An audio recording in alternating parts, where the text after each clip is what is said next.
Nah, kira-kira aku tuh nanti tuh kalau misalnya udah besar gitu, tuh pengen jadi ilmuwan gitu, pengen jadi ilmuwan. Dan nanti juga di kuliah juga aku pengen ngambilnya tuh jurusan-jurusan yang menjurus ke keilmuan kayak gitu kan. Oh, mau jadi guru maksudnya dia atau apa nih?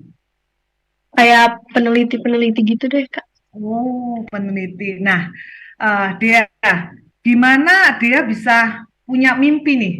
Ilmuwan apa nih yang memicu dia punya mimpi atau cita-cita nih ya? Kita mau jadi ilmuwan, apa namanya, yang mengabdikan ilmu begitu ya. Nah, itu tuh pemicunya apa tuh dia? Sebenarnya pemicunya dari diri aku sendiri sih, Kak. Kayak keinginan aku bisa jadi sukses di masa depan. Terus kadang aku juga nge-research dan yang paling penting tuh dukungan orang tua yang memang pengen aku jadi orang yang sukses. Jadi itu tuh memicu aku biar kayak nyari-nyari informasi, biar akunya tuh termotivasi gitu buat nanti di masa depan tuh aku jadi apa dan punya tujuan juga gitu. Oke, uh, dia kenapa berpikir bahwa apa namanya mau melanjutin pendidikan gitu ya, dengan cita-cita mau jadi ilmuwan gitu ya. Kan banyak juga ya teman-teman seusia dia itu udah mikirnya itu misalnya saya nggak mau kuliah gitu, saya mau langsung nih jadi entrepreneur gitu kan. Nah, apakah dia berpikir bahwa apa namanya dengan lewat jalur pendidikan gitu ya, lewat jalur pendidikan yang dipilih oleh Nadia untuk mencapai cita-cita, ini lebih lebih apa namanya lebih pasti atau lebih gimana ya apa namanya pertimbangannya dia gitu. Oke, menurut saya sih kalau misalnya melalui jalur pendidikan itu lebih pasti dan lebih panjang gitu karena kita juga pasti punya ilmu dasarnya yang sama nanti itu kita punya ilmu yang lebih menjurunya gitu yang lebih kita lebih berpotensi. Nah itu tuh menurut saya lebih menjamin gitu kalau misalnya kita memang udah punya pendidikan atau ilmunya karena yang pasti dibutuhkan itu orang-orang yang memang memiliki pendidikan itu yang nanti juga kedepannya bisa ngajarin gitu buat orang lain. Jadi itu tuh bakalan terus-menerus turun-temurun dan bakalan jadi lebih bermanfaat juga bagi orang lain. Tapi kalau misalnya ada yang memang setelah lulus itu tidak akan melanjutkan di pendidikan, misalnya mau langsung jadi entrepreneur, itu mungkin pilihannya masing-masing dan mungkin dia udah dapet potensinya waktu di masa sekolahnya. Sebenarnya itu gimana orangnya sih, tapi kalau untuk saya sendiri, saya masih pengen melalui jalur pendidikan karena kedepannya juga saya pengen juga bermanfaat bagi orang lain kayak gitu sih. Tadi kan dia sempat ngomong nih waktu apa berpikir bahwa lewat pendidikan nanti nih ya, waktu kuliah gitu kan dia bisa mengembangkan potensi nih. Nah, kira-kira nih dia kan di kelas 12 nih ya. Apakah Ya, dia udah ngerti nih potensinya? Saya potensinya ini kayaknya cocok nih jadi ilmuwan atau apa namanya mengambil jurusan-jurusan yang keilmuan ya. Itu dia udah memahami nggak potensi dirinya? Dan gimana caranya waktu itu memahami potensi diri? oke. Jadi waktu pas aku memang mau memahami potensi diri aku juga kayak awalnya kan masih bingung juga kan. Karena memang aku juga nggak tahu nih aku menjurus ke mana, bisanya kemana gitu. Karena dari diri dia sendiri juga sebenarnya waktu itu tuh masih bingung banget.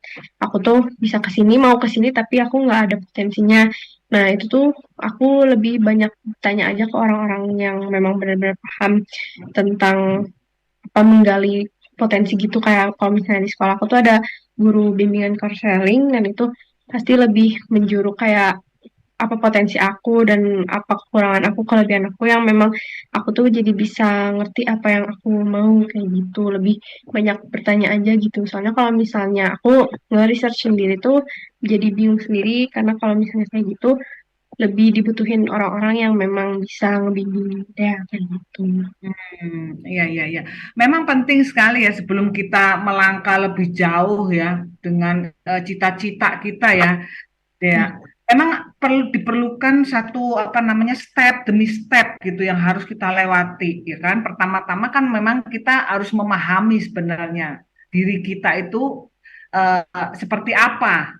Terus kemudian apa yang menjadi kekuatan kita, kelemahan kita gitu kan. Nah, dari situ baru kita bisa lebih mendapat gambaran ya. Nggak pasti tapi ada gambaran kira-kira dengan kemampuan, dengan kekuatan saya di sini, kayaknya saya mesti apa namanya mengambil jurusan seperti apa.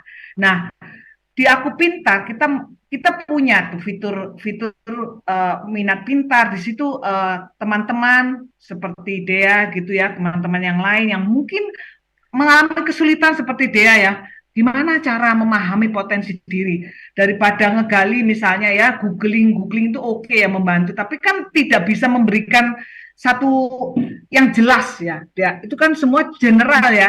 Dia maunya kan pribadi nih, secara pribadi saya itu gimana. Nah, di Aku Pintar itu kita punya aplikasi tur minat pintar di situ Dea maupun teman-teman yang lain bisa mengerti itu kepribadiannya seperti apa, terus kemudian kemampuannya di mana yang 9 kemampuan itu, terus kemudian di situ juga dia bisa tahu jurusannya bahkan sampai kampusnya nih, ya. Jadi itu akan mengurangi salah ambil keputusan jurusan.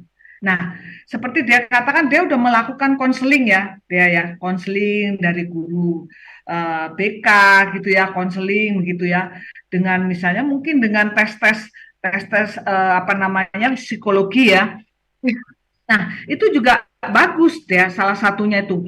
Kalau dulu Kak Lucy dulu itu kita itu masih jarang ya ada tes gitu ya, nggak kenal lah apa itu tes psikolog gunanya untuk apa, karena di mindset kita dulu itu dia kalau namanya tes psikolog itu pasti ada masalah Hmm. kejiwaan, ya kan, bermasalah dengan lingkungan, hubungan gitu kan ya. Kita itu nggak pernah berpikir bahwa lewat konseling-konseling ini kayak dia gini ya. Dia waktu konseling ada rasa gimana nggak dia? Jangan-jangan ntar teman-teman ngirain dia ada masalah nih. Jangan-jangan ya apa namanya lingkungan teman-teman, ih ngapain sih gitu kan konsul-konsul gitu. Emang kamu ini ada masalah kan gitu ya dia ya. Benar nggak sih? Ya, Ada perasaan itu nggak waktu konseling? sebenarnya kalau misalnya bagi orang yang memang mengerti dan paham untuk kita tujuan konser itu pasti nggak akan mikir itu. Tapi kadang emang banyak sebagian orang yang kalau mengira gitu kalau ruangan bimbingan konseling itu pasti ada masalah gitu. Tapi Hmm. kebanyakan anak-anak kelas 12 sekarang tuh kalau misalnya ke bimbingan konseling itu memang ada waktunya dan memang membicarakan tentang itu sih, membicarakan masa depan. Jadi agak berkurang lah tentang yang kayak gitu. Jadi sudah mulai ini ya, Ya, mulai sudah, maksudnya itu bukan hal sesuatu yang aneh gitu ya, bukan betul. sesuatu yang tabu ya deh ya, untuk Ya, datang ke guru gitu ya, untuk berdiskusi gitu ya mengenai apa rencana ke depan gitu ya deh ya. Nah ini betul. salah satu keuntungannya nih ya deh ya, dengan era yang digital seperti ini, dia pun bisa melakukan tes-tes sendiri untuk ini dan memastikannya kepada guru-guru konseling ya, guru-guru BK sehingga memperoleh satu kepastian lebih jelas lagi ya untuk apa namanya rencana ke depannya ya Dea ya. Nah, kalau kemudian Dea pernah nggak ngalamin misalnya Dea waktu menentukan nih, saya maunya ini gitu ya. Hmm. Terus orang tua tuh, kadang-kadang orang tua itu memberikan memberikan apa? Ada penolakan ataukah ada meragukan gitu. Gimana tuh dia support dari orang tua gimana dia?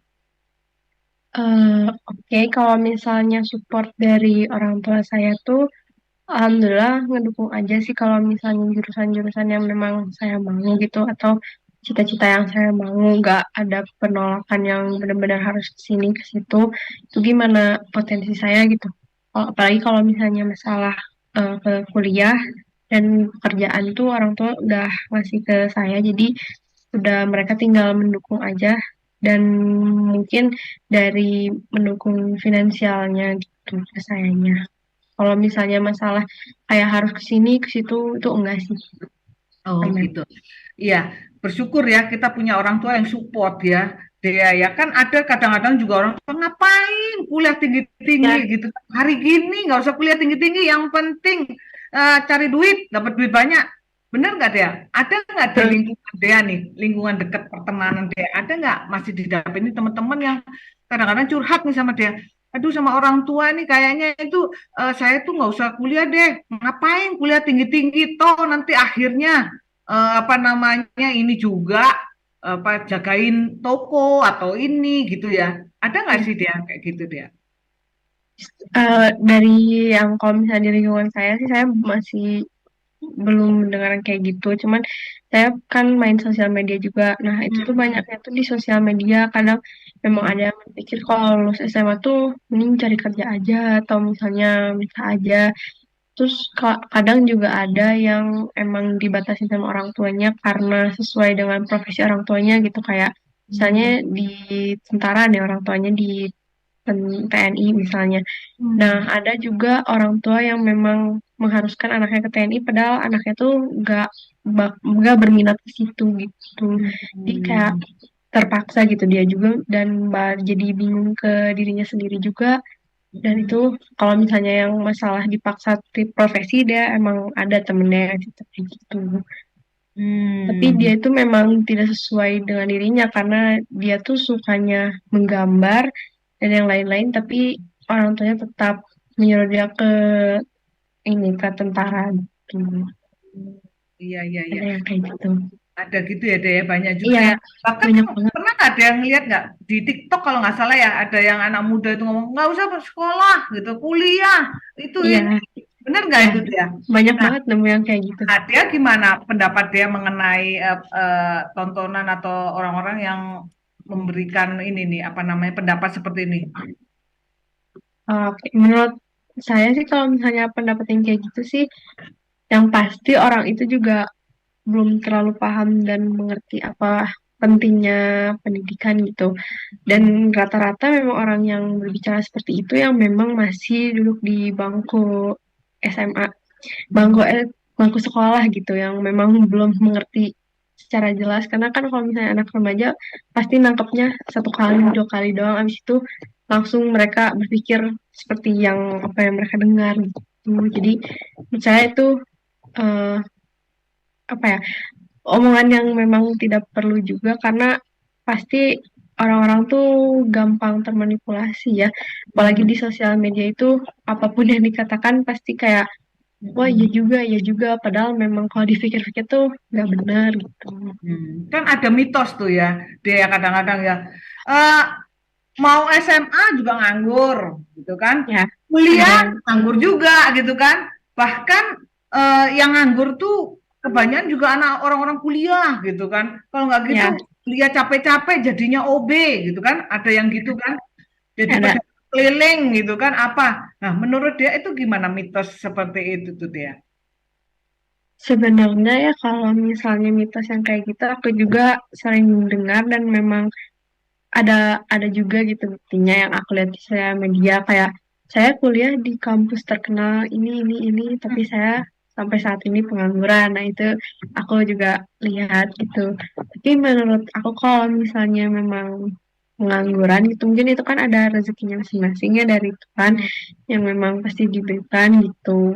Asalkan mau usaha dan doa juga nanti gak akan jadi pengangguran gitu. Apalagi dengan adanya kata-kata lulus SMA pengangguran, kuliah juga pengangguran, tapi kan memang ilmu yang didapatnya juga beda kan kalau misalnya udah kuliah sama misalnya lulus di SMA gitu. Dan Hmm. peluang pekerjaannya juga makin tinggi, makin besar dan pasti juga ada kesempatannya gitu. Banyak banget kesempatan apalagi di zaman sekarang ini banyak banget kesempatan untuk bekerja gitu, nggak memang harus di perkantoran atau di kementerian gitu-gitu juga banyak. Iya, bahkan ada satu dua yang saya dengar tuh anak-anak itu suka ngomong begini nih dia, maksa kebek aja nggak lulus kuliah gitu kan, tapi dia sukses gitu kan. Itu Bill Gates juga nggak lulus kuliah sukses gitu kan. Ya, Ngelihatnya begitu gitu kan. Ntar ya, yang ini apa Jack Ma misalnya juga sekolah nggak tinggi-tinggi tapi juga ini bisa bisa gitu kan. Nah, menurut dia nih ya, pandangan-pandangan seperti ini tuh di mata dia sebagai anak muda nih ya, apalagi yang sudah menetapkan jurusan misalnya mau jadi ilmuwan apa, pendapat seperti ini gimana tanggapan dari dia?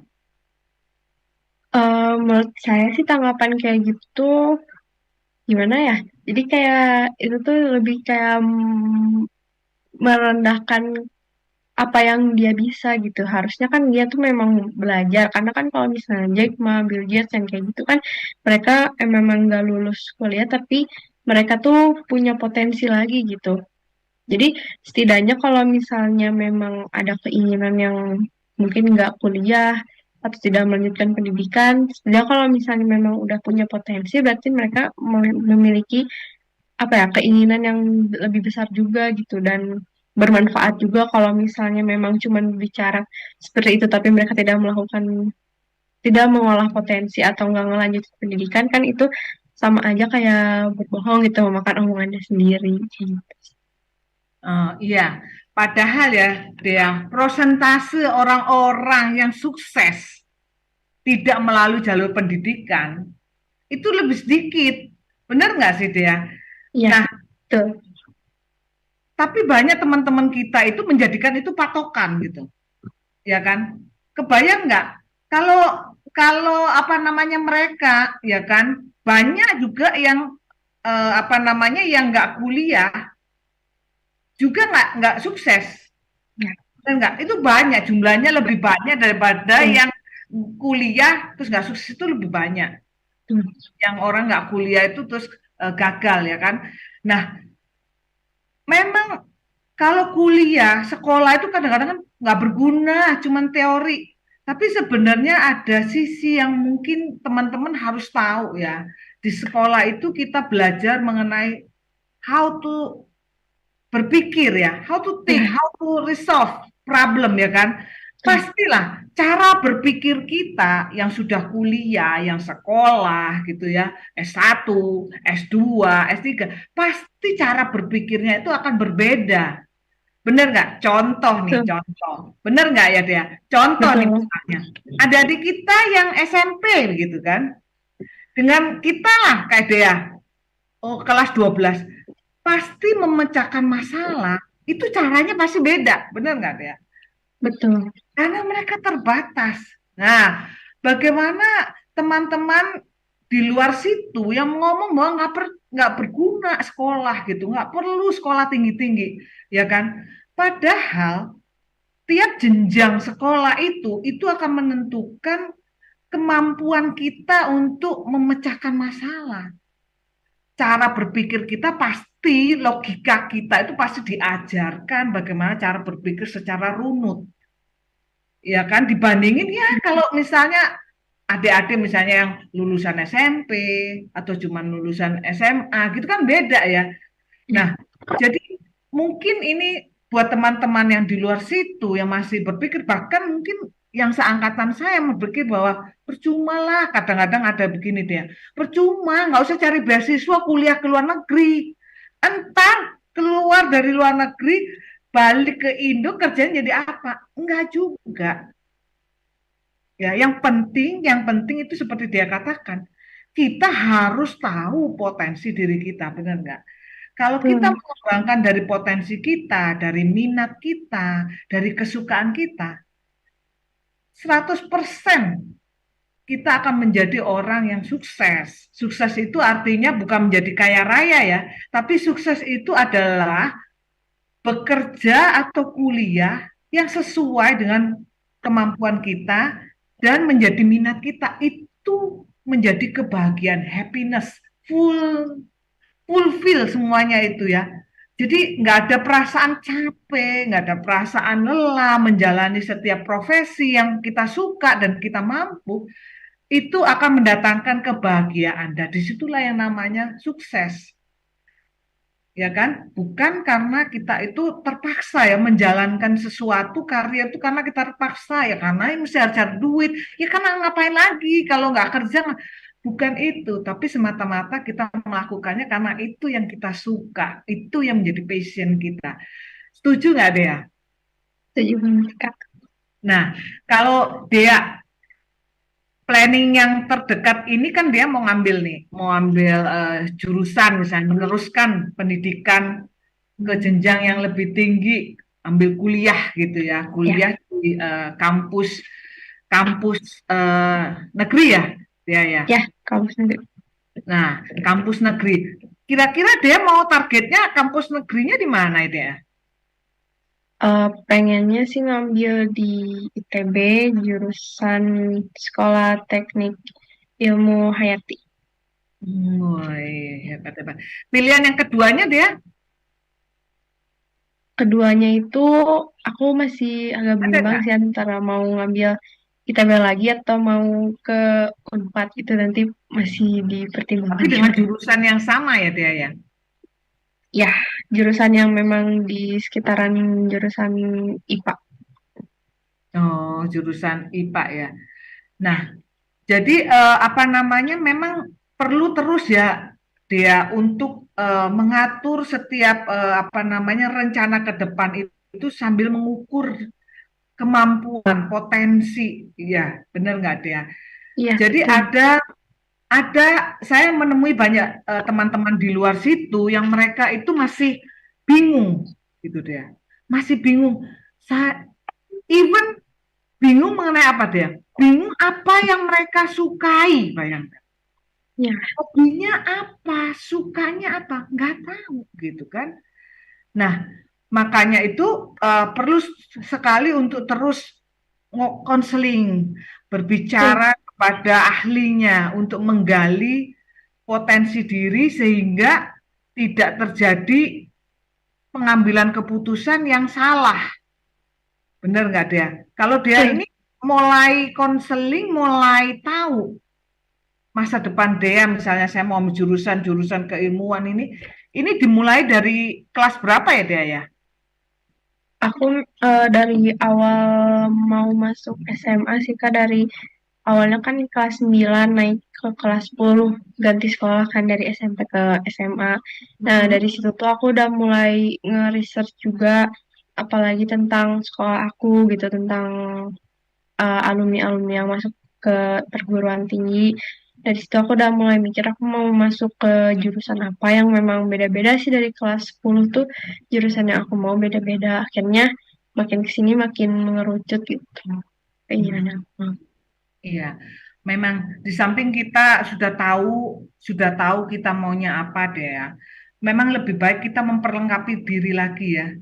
Ya, Oleh karena itu di Aku Pintar kita punya kelas-kelas kursus untuk memperlengkapi adik-adik semua.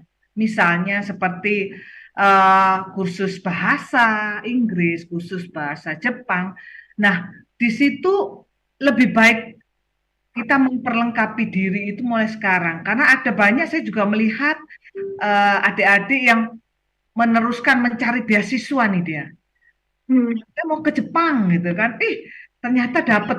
Nah, kalau kita sudah memperlengkapi diri nih dengan apa namanya kemampuan tuh berbahasa Jepang gitu ya, minimal nggak usah sampai canggih gimana ya. Mungkin dari kelas-kelas awal ngikutin ya. Itu menjadi bekal, modal yang penting dia.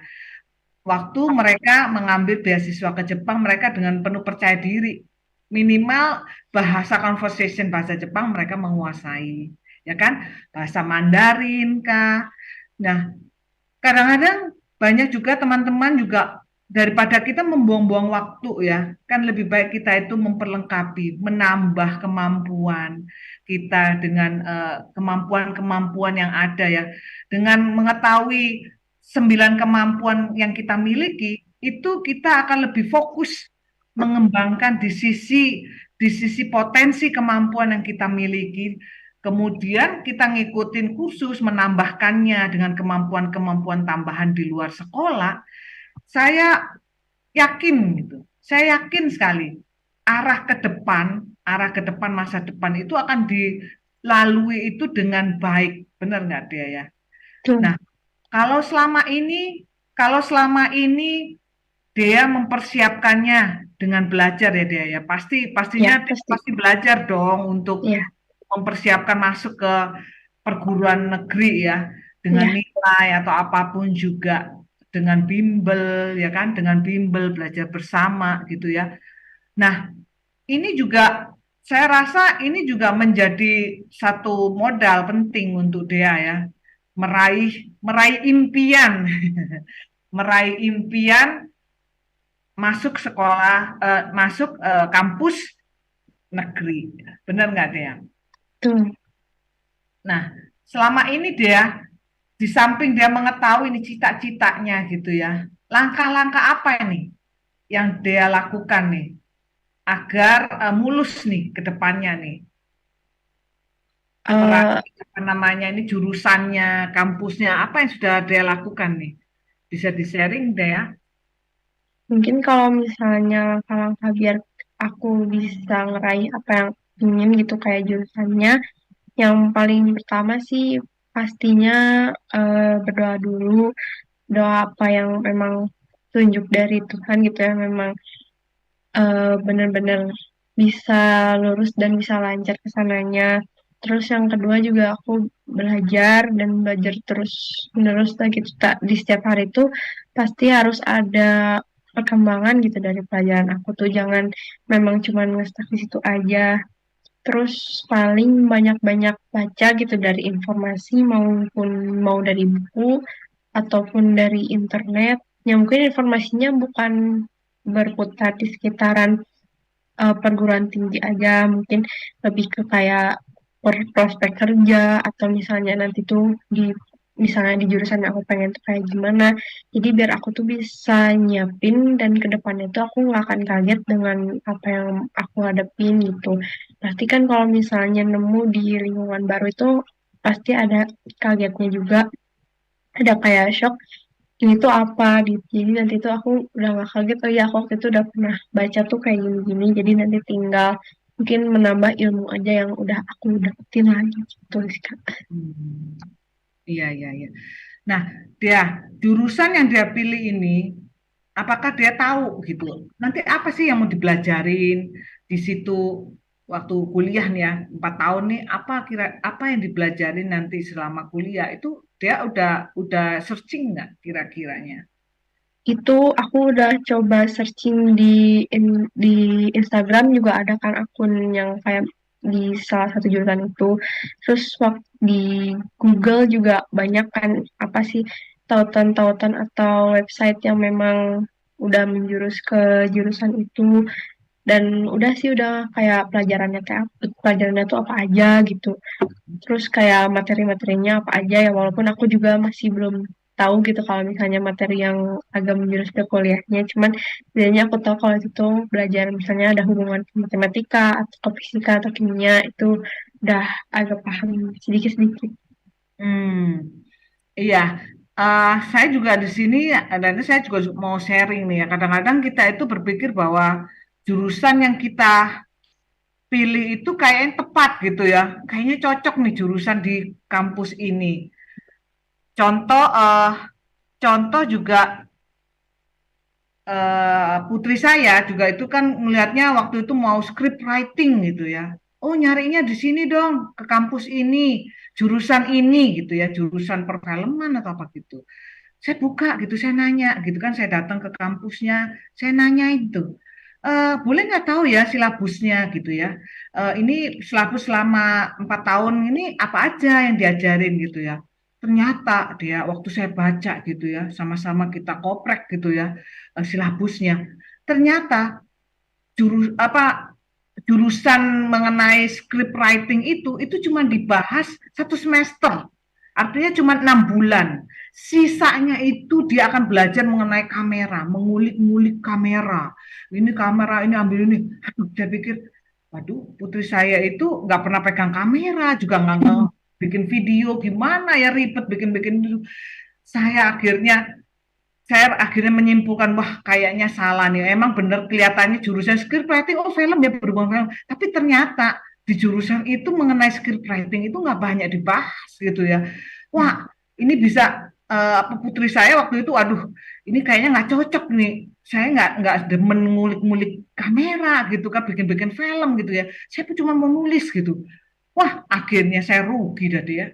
Saya udah bayar, saya udah bayar uang ini apa namanya pendaftaran apa semua ternyata salah. Nah, jadi apa namanya memang penting kita untuk belajar, untuk tahu deh ya, sampai sampai ke silabusnya tiap semester itu kita belajar apa. Dari situ kita akan bisa mengetahui kira-kira nih cocok nggak apa yang di pikiran saya, ilmu yang saya mau dapat itu cocok nggak, ketemu nggak waktu kuliah ini nanti. Nah, itu juga perlu harus dijajakin terus ya, supaya nggak ada kesalahan karena jurusannya memang agak-agak itu ya nyerempet-nyerempet gitu ya, tapi ternyata Ya, di dalamnya nggak juga ya. Itu sih. Jadi apa namanya? Karena kita pandemi juga ya, pameran pendidikan juga berkurang ya dia ya. betul. Nah, jadi agak-agak susah ya kalau kita Ya, langsung kontak ke unitnya gitu. Nah, jadi perlu persiapan yang lebih matang lagi agar kita masa depan kita itu benar-benar sesuai dengan apa yang kita harapkan. Nah, Dea, karena waktu nih ya, makin ini ya. Nah, iya, sebenarnya ini banyak yang kita akan diskusikan, tapi karena terbatasnya waktu nih ya, dia sebagai generasi muda nih ya, yang mau melanjutkan pendidikan, yang meyakini bahwa pendidikan itu menjadi salah satu modal untuk kita mencapai impian dan masa depan yang cerah gitu ya, yang penuh harapan gitu ya.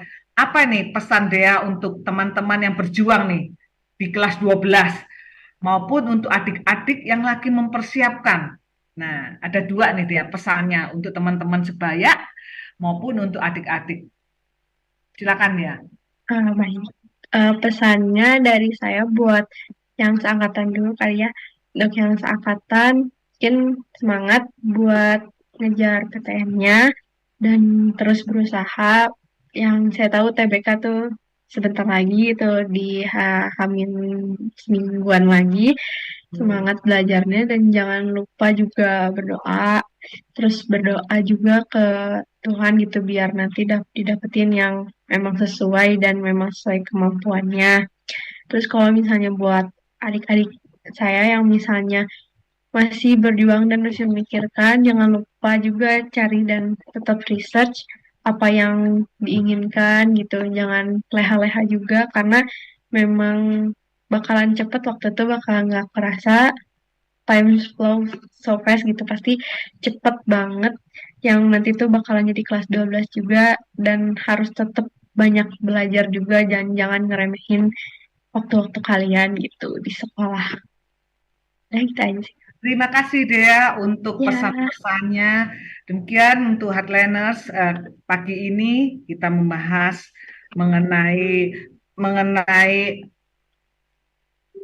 mempersiapkan, memantapkan masa depan lewat jalur pendidikan. Dan kiranya kesempatan ini juga dapat memberikan masukan inputan buat adik-adik semua, buat orang tua juga di dalam mempersiapkan semuanya.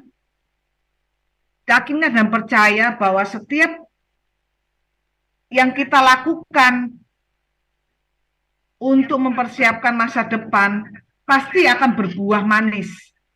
Jangan diremehkan pendidikan itu karena pendidikan menjadi salah satu modal yang penting untuk meraih masa depan yang penuh harapan. Demikian acara kita akan berpisah. Terima kasih atas perhatiannya. Sampai ketemu lagi di minggu depan.